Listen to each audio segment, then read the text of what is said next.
Special bulletin में आप सभी का बहुत स्वागत है। आपके साथ में हूं नलिनी पांडे। उत्तरकाशी के सिलक्याला टनल के ठीक ऊपर वर्टिकल टनल की बोरिंग के लिए सड़क बनाने का काम करीब करीब अपने अंतिम पड़ाव में है। टनल के टॉप से पहाड़ी में 24 इंच और 1.2 मीटर व्यास के 2 स्क्रैप टनल बनाने के लिए बोरिंग की जानी है। सोमवार को सतलुज जल विद्युत निगम की एक मशीन भी ऑपरेशन साइट पर पहुंच जाएगी। न्यूज 18 ने पहाड़ पर सड़क कटान का जायजा लिया। 8 दिन से टनल में फंसी 41 जिंदगियों को बचाने के लिए रेस्क्यू ऑपरेशन वॉरफुट पर शुरू हो चुका है। ये पूरा पहाड़ है, इसके ठीक नीचे वो टनल है। आप देख सकते हैं कि इस पहाड़ पर इसको काटने का काम चल रहा है, इस पर सड़क बनाई जा रही है।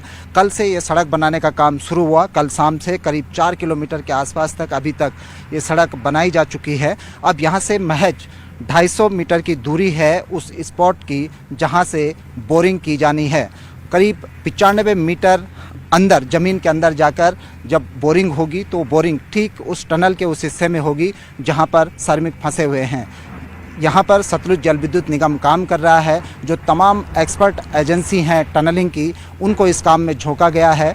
ONGC भी टनलिंग बोरिंग करेगा, इसके अलावा TSDC बोरिंग करेगा। सतलुज जल विद्युत निगम जो कंपनी है जिसके पास एक्सपर्टीज़ है इस काम की, वो इसमें बोरिंग करेगी। और रेलवे विकास निगम लिमिटेड को भी यहाँ पर बोरिंग का काम सौंपा गया है। लगातार आप देख सकते हैं कि इन पहाड़ों पर पहाड़ों को काटकर सड़क बनाई जा रही है।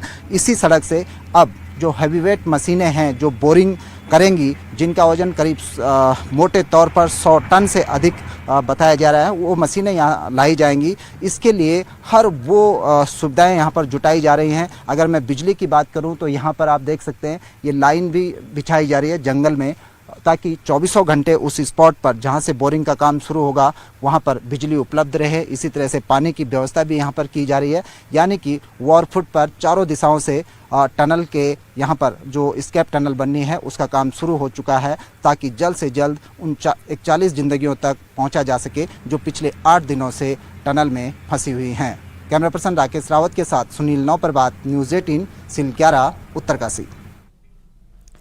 उत्तरकाशी रेस्क्यू ऑपरेशन का जायजा लेने के लिए आज केंद्रीय सड़क परिवहन मंत्री नितिन गडकरी टनल साइट पर पहुंचे। उनके साथ सीएम पुष्कर सिंह धामी भी मौजूद रहे। टनल साइट पर पहुंचकर गडकरी ने रेस्क्यू ऑपरेशन की जानकारी ली और इसके बाद गडकरी ने बताया कि फंसे लोगों की जान बचाना प्राथमिकता है और अगर मशीन ठीक से चली तो 2.5 दिन में सबको निकाल लिया जाएगा। साथ ही उन्होंने कहा कि टनल के अंदर फाइबर केबल डालने की कोशिश कर रहे हैं और 42 मीटर केबल जा चुकी है। उम्मीद है कुछ समय में आर पार हो जाएगी। वहीं मामले में सीएम धामी ने भी कहा, मजदूरों की जिंदगी बचाना सरकार की प्राथमिकता है और रेस्क्यू के सभी विकल्पों पर काम हो रहा है।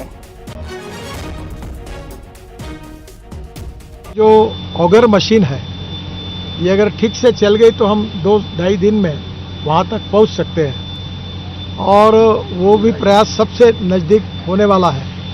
पर इसके अलावा अलग अलग प्रयास चाहे कितने भी दिन के हो, अगर उसके लिए भी हमने वर्टिकल भी अनेक प्रकार से जगह देकर वहाँ भी अंदर जाने की कोशिश कर रहे हैं। हिमालय की जियोलॉजी ऐसी है कि ना ये हार्ड पत्थर है। मैं महाराष्ट्र से हूँ तो हमारे यहाँ पहाड़ मतलब होता है पत्थर, पर्यायी नाम। तो दक्कन का जो डेक्कन है का पूरा बेसाल्ट है वो पत्थर है, हार्ड होता है। मैंने मुंबई पुणे एक्सप्रेस हाईवे में करीब 5-6 टनल बनाई, तो अभी तक हमारे मन में यही परसेप्शन था कि पत्थर है। जब मैं अभी मनाली में गया तब मेरे ध्यान में आया कि हिमालय ऐसा है कि छोटे छोटे पत्थर है और मेजॉरिटी स्ट्राटा ऐसा है कि उसमें मिट्टी है और वो एक जगह होकर उसका पहाड़ तैयार हुआ है। तो ये बड़ा डिफिकल्ट टेरिन है, फिर भी हम लोग पूरी कोशिश कर रहे हैं। आज परिवारजनों को भी मैं मिला, मुख्यमंत्री जी और मैं, उनको भी हमने हिम्मत दी है और हमें विश्वास है कि निश्चित रूप से हम सफल होंगे। प्रधानमंत्री जी के स्तर पर वो भी इसकी लगातार चिंता कर रहे हैं। सारे विशेषज्ञ काम कर रहे हैं। ये हम सब लोगों के लिए चिंता है कि ये आपदा है और आपदा देखिए किसी एक कारण उसका नहीं होता है और उसमें सभी लोगों को, आप लोगों को भी, सब लोगों को सहयोग करना है। आप लोग लगातार कर भी रहे हैं। मैं आप लोगों की प्रशंसा भी करना चाहता हूँ कि अधिकांश लोगों ने अभी तक किसी प्रकार का वो नहीं किया है। अब यही है स्थिति कि जैसा आपने बताया कि अभी हमारा एक तो अंदर जो लोग हैं उनका भी मनोबल बना रहे, उनके परिजन उनसे बात कर रहे हैं और जो बाहर हैं उनकी भी हमें चिंता करनी है, वो सब चीज़ें कर रहे हैं। और हमारा सबका यही होना चाहिए कि अभी भगवान से प्रार्थना करें कि जल्दी से जल्दी ये जो हमारे सभी जो रास्ते अपनाए जा रहे हैं 6 प्रकार के, उनमें से कोई भी रास्ता पहले से पहले सफल हो और वो लोग बाहर आए। उत्तरकाशी के टनल में फंसे 41 मजदूरों के रेस्क्यू का आज 8वां दिन है, मगर राहत कहीं से नहीं मिली है। इस बीच शनिवार को टनल ऑपरेशन की रणनीति बदल दी गई। अगर 5 जगहों से बोरिंग की जाएगी, टनल का शुरुआती पॉइंट जहां पर अब तक बोरिंग हो चुकी है वहां से भी बोरिंग होगी, साथ ही साथ वर्टिकल बोरिंग होगी और टनल का एंड पॉइंट जो कि टनल के दूसरे छोर पर है वहां से भी बोरिंग होगी और साथ ही साथ एंड पॉइंट के ऊपर से भी वर्टिकल बोरिंग होगी। 5 जगह से एक साथ बोरिंग के बाद मजदूरों तक पहुंचने की कोशिश होगी। चारों एस्केप टनल पर एक साथ काम शुरू होगा।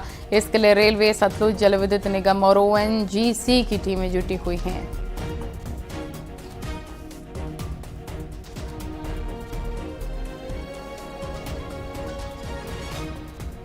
और आगे बढ़ाने के लिए हम शीघ्र शुरू हो कार्य उस पर लगे हुए हैं। जी सर। दूसरा जो लाइफलाइन के लिए एक पाइप है अभी जिसमें हम खाना और अन्य चीज़ें भेज रहे हैं, एक और पाइप डाल रहे हैं जो हमारा ऑगर मशीन की पाइप है 900 mm की, उसके थोड़ा ऊपर, और उसमें जल्दी हो जाए क्योंकि ऊपर में मलबा कम है, नीचे मलबा ज़्यादा है। तो वो लगभग 42 मीटर चले गए हैं और कुछ ही मीटर और बचा है, तो वो हो जाएगी। तो लाइफ सपोर्ट के लिए एक और पाइप हमारे पास अवेलेबल हो जाएगी। तीसरा जो मलबा है और जो टनल का रूफ है जहाँ डेब्रीज जमा है, वहाँ पे डेब्रीज और टनल के रूफ के बीच में स्पेस है, तो वहाँ पर ये निर्णय लिया गया है माननीय मंत्री जी के द्वारा, कुछ रोबोट की व्यवस्था की जाए, उस खोजी जाए, अगर भारत सरकार में या किसी प्राइवेट संस्था में अवेलेबल है रोबोट तो उसको भेजा जाए ताकि वहाँ देखें कितना स्पेस अवेलेबल है, क्या उससे लाइफ सपोर्ट के लिए कोई पाइप हम डाल सकते हैं, कोई व्यवस्था ऐसी हो सकती है, और अगर ज़्यादा स्पेस है तो वहाँ से भी लोगों को निकाल सकते हैं।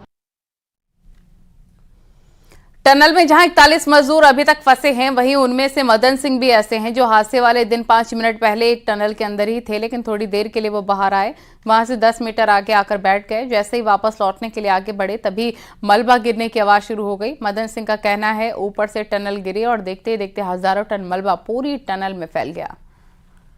क्या हुआ था उस दिन? सर हम तो वहाँ पर जहाँ पर हादसा हुआ वहीं पर थे हम लोग, तो हम लोग 10 मीटर पीछे थे। 10 मीटर पीछे के बावजूद हम लोग ऐसे बाल बचे, हम लोग मतलब जैसे गिरा वैसे हम लोग दौड़ के बाहर निकल गए। आपने देखा था उस समय क्या? सर वो उतना तो सर देखने का मौका कहाँ मिला सर, जैसे गिरा वैसे धूल पूरा आवाज धूल आई, आवाज धूल के बाद बैठ गया और आवाज धूल पूरा भर गया सर। धूल में तो क्या दिखाई देगा, हम सीधा बाहर निकल गए दौड़ के बाहर। तो जो अंदर फंसे उनसे आपकी बात होती रहती होगी? जी अभी पहले सर पहले बात नहीं हुई सर, पहले तो क्योंकि वो सब अंदर है, 2 किलोमीटर अंदर है, तो हम लोग कैसे बात कर सकते हैं सर? उन सबसे बात तो नहीं हुई है। बहुत मुश्किल है, उन लोग भी जो रुके हुए हैं बहुत मुश्किल से रुके हुए हैं। बस हम यही मांग कर रहे हैं सरकार से, चाहे कोई भी हो, जल्द से जल्द निकाला जाए उन लोगों को। बिल्कुल बिल्कुल। आप बताएं कैसा रहता है वहाँ अंदर का माहौल, कैसा रहता है? देखिए माहौल तो अंदर बहुत खराब है, पर जिस हिसाब से अभी सिचुएशन है, बात हो रही है उनसे, उन लोग अभी ठीक है, पर कितने दिन ठीक रहेंगे ये तो भगवान के भरोसे। लखनऊ में इंस्पेक्टर सतीश सिंह की हत्या की मिस्ट्री का खुलासा हो गया है। पत्नी और साले पर हत्या की साजिश का आरोप लगा है। वारदात में इस्तेमाल पिस्टल भी बरामद कर ली गई है।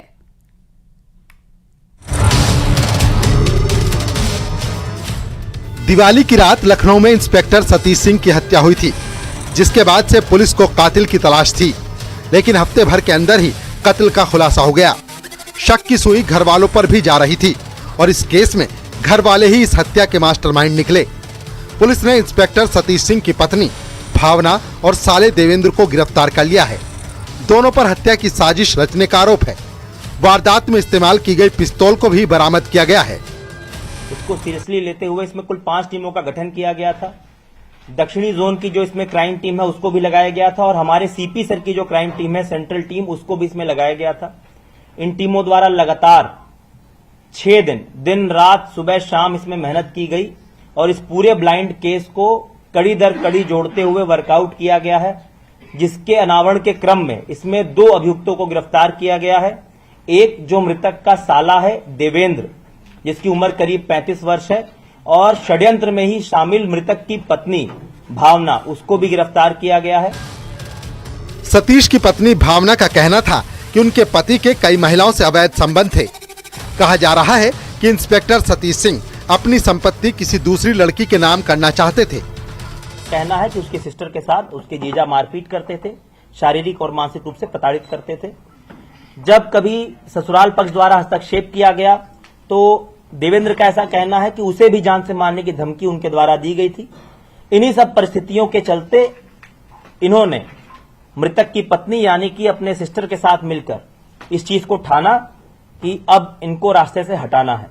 इनके बीच में पिछले 2-3 महीने पहले ये बात तय हुई थी कि अब बात हद से बढ़ रही है, इन्हें हटाना है। प्रयागराज में तैनात पीएसी इंस्पेक्टर सतीश सिंह की हत्या उनके घर के बाहर कर दी गई थी। दिवाली की रात करीब 2 बजे का वक्त था। जैसे ही इंस्पेक्टर सतीश सिंह अपने मानस नगर इलाके के घर के बाहर कार से उतरे, उन पर गोलियों की बौछार कर दी गई। वारदात के वक्त 5 राउंड फायरिंग की गई। वो दिवाली के मौके पर अपने घर आए थे। उनकी पत्नी और बेटी भी गाड़ी में थे।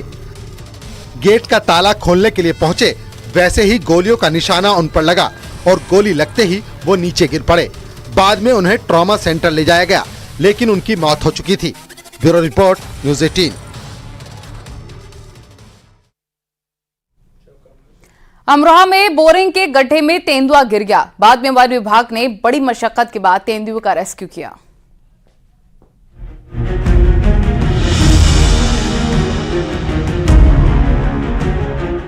बोरिंग के गड्ढे में तेंदुआ गिरा हुआ है। उसने बाहर निकलने की बहुत मशक्कत की, लेकिन कामयाब नहीं हो पाया।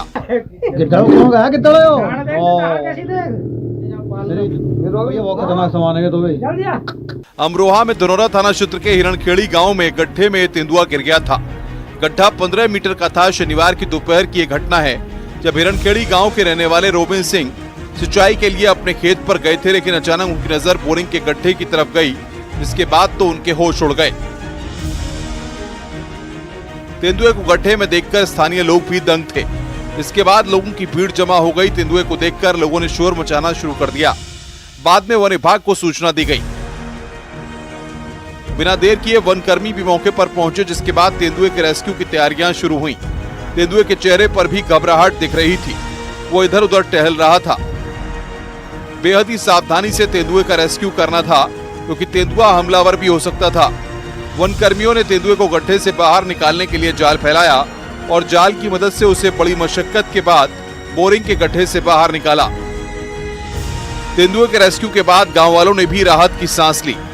वन क्षेत्र अधिकारी ने बताया कि रेस्क्यू किया गया तेंदुआ 6 महीने का है। बाद में तेंदुए को अमानगढ़ रेंज में छोड़ दिया गया।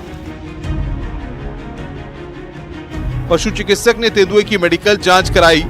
जांच में पता चला है कि तेंदुए को किसी तरह की चोट नहीं लगी है। अमरोहा से न्यूज़ 18 के लिए शिवम शर्मा की रिपोर्ट।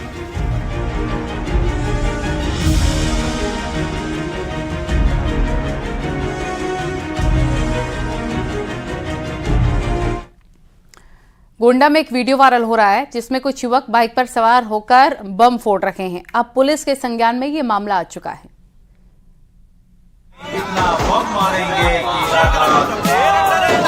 आधी रात में बवाल, सड़क पर बमबाजी। गोंडा से दहशत में डाल देने वाली ये तस्वीर सामने आई है, जहां 5 से ज्यादा बाइकों में सवार युवक सड़क पर एक के बाद एक बम फोड़ते जा रहे हैं।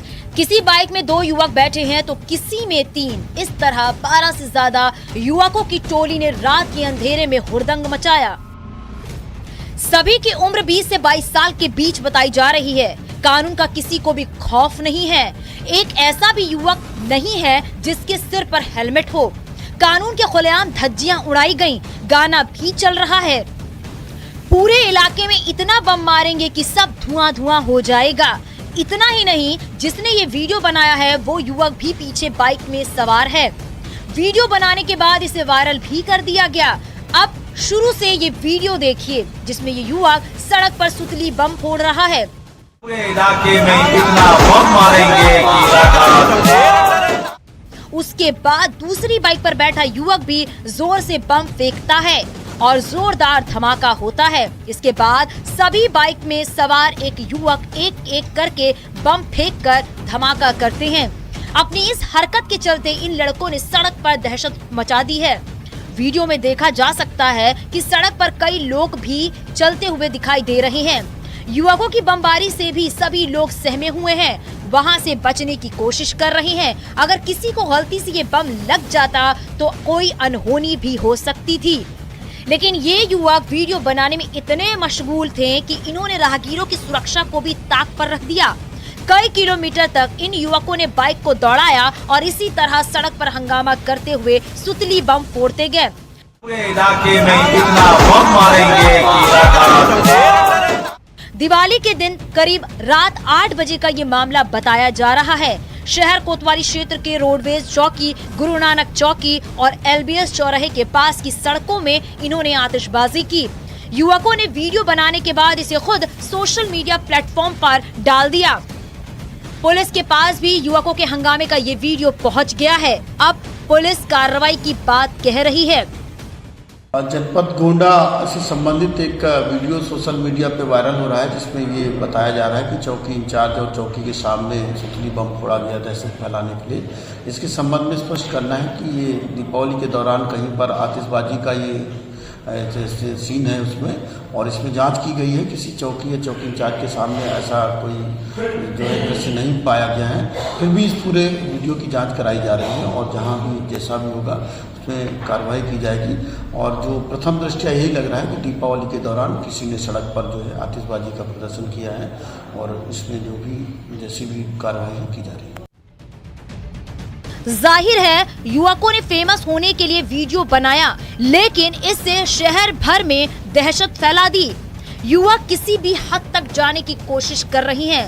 रील्स बनाने के चक्कर में आए दिन इस तरह के जानलेवा स्टंट सामने आ रहे हैं और चिंता की बात तो ये है कि ऐसे वीडियो लगातार सामने आ रहे हैं। गोंडा से न्यूज़ 18 के लिए देवमणि त्रिपाठी की रिपोर्ट।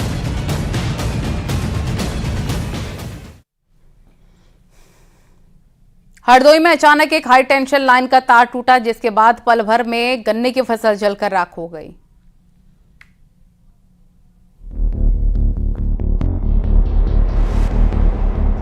ग्यारह 11,000 वोल्ट की बिजली लाइन का तार टूटा और जिसके बाद तो दहशत का ही माहौल बन गया।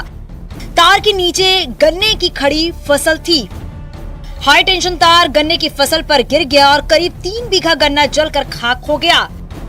हरदोई के पाली थाना क्षेत्र के बिनैका गांव की ये घटना है, जिसके बाद तो मौके पर हड़कंप मच गया। शोर शराबा होने लगा। गांव के लोग तेजी से खेत की तरफ भागे और आग बुझाने की कोशिश करने लगे, लेकिन काफी देर की मशक्कत के बाद भी आग पर काबू नहीं पाया गया। फायर ब्रिगेड को भी गन्ने के खेत में लगी आग की सूचना दी गई, लेकिन काफी देर हो गए, फायर ब्रिगेड भी मौके पर नहीं पहुंच पाई, जिसके बाद स्थानीय लोगों ने ही किसी तरह आग पर काबू पाया। लेकिन तब तक 3 बीघा गन्ने की फसल जलकर राख हो चुकी थी और देखते ही देखते लाखों का नुकसान हो गया। अब किसान प्रशासन से नष्ट हुई फसल के मुआवजे की मांग कर रहे हैं। बताया जा रहा है कि किसान खेतों में काम कर रहे थे। अचानक हाई टेंशन लाइन में हलचल हुई और देखते ही देखते उसका तार खेत में जा गिरा। जहां पर ये तार गिरा उसके कुछ ही दूरी के खेतों पर किसान काम कर रहे थे। वो तो गनीमत रही कि उस वक्त गन्ने के खेत में कोई मौजूद नहीं था, नहीं तो कोई बड़ा हादसा हो सकता था। हरदोई से न्यूज़ 18 के लिए आशीष मिश्रा की रिपोर्ट। आपको ये जानकर हैरानी होगी कि बागेश्वर में भी बद्रीनाथ धाम है और इसके भी हर साल कपाट बंद किए जाते हैं। ये मंदिर की मान्यता क्या है, इस रिपोर्ट में देखिए।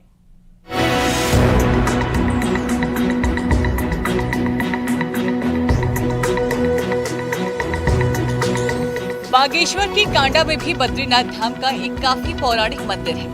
मंदिर में भगवान विष्णु की काफी पुरानी प्रतिमा है, काफी पुरानी मूर्तियां हैं। स्थानीय लोगों के मुताबिक मंदिर की सही देखरेख और रखरखाव के अभाव में यहाँ से कई ग्रेनाइट की मूर्तियां चोरी हो गयी, लेकिन अब भी यहाँ पर भगवान विष्णु की कई आकर्षक मूर्तियां मौजूद हैं। मंदिर में जो है बुनियाद बनने के लिए खुदाई शुरू करी, नया मंदिर बनाने के लिए। तो इसमें हमको पुरानी मूर्तियां मिली जो कई टूटी हुई थी, कई साबुत भी निकली और इसमें चक्र भी निकले और इसमें जो है पूरे पिलरों में लोहे के अंकुश भी लगे हुए थे। तो हमको ऐसा लगता है कि ये मंदिर हमारा काफी प्राचीन रहा होगा। बागेश्वर के इस बद्रीनाथ धाम की मूर्तियां अपनी पौराणिकता की गवाह है। साथ ही कई किलोमीटर में फैला एक गांव भी है जिसका नाम नारायण गुट है। इस मंदिर में भी हर साल अखंड रामायण और विशाल भंडारे के बाद कपाट शीतकाल के लिए बंद कर दिए जाते हैं। कहा जाता है जो बुजुर्ग और बेसहारा लोग चमोली की बद्रीनाथ मंदिर का सफर तय नहीं कर सकते हैं, वो कांडा के इस बद्रीनाथ मंदिर में भगवान विष्णु के दर्शन करते हैं। ये स्थापना तब हुई जब बद्रीनाथ धाम की स्थापना हुई थी। उसके साथ साथ यहाँ पर बद्रीनाथ और केदारनाथ की भी स्थापना की गई और वही फल जो फल बद्रीनाथ में जाके भक्तों को मिलता है वही फल यहाँ पर भी प्राप्त होता है। पहले ज़माने में यहाँ जो है काफ़ी पूजा अर्चनाएँ यहाँ होती होंगी। बीच में जो है यहाँ ये मंदिर कुछ भूस्खलन के कारण दब जाने के कारण लगभग इसकी मूर्तियाँ सब बंद हो गई थी। लगभग 20 साल पहले मंदिर की पुनः स्थापना यहाँ पर की गई। पहाड़ में आज भी कई ऐसे स्थान हैं जिन पर ना प्रशासन की नजर पड़ी है और ना ही लोगों की। ऐसे में जरूरत है ऐसी जगहों को सामने लाने की, जिससे कई सुलझे अनसुलझे रहस्य तो खुलेंगे ही, साथ ही पर्यटन के नए क्षेत्र भी दुनिया के सामने आएंगे। न्यूज़ 18 के लिए बागेश्वर से सुष्मिता थापा की रिपोर्ट। और अब एक न्यूज़ 18 नेटवर्क स्पेशल। इस वर्ल्ड टॉयलेट वीक हम एक ऐसे मुद्दे को उठा रहे हैं जो वैश्विक स्तर पर अरबों लोगों को प्रभावित करता है, जो कि स्वच्छता संकट है। याद रखें, हर एक कदम चाहे वो कितना भी छोटा क्यों ना हो, SDG 6 2030 तक सभी के लिए सुरक्षित और शौचालय और पानी को प्राप्त करने में योगदान दे सकता है। आइए देखते हैं और इसी के बारे में न्यूज़ 18 नेटवर्क का एक विशेष संदेश।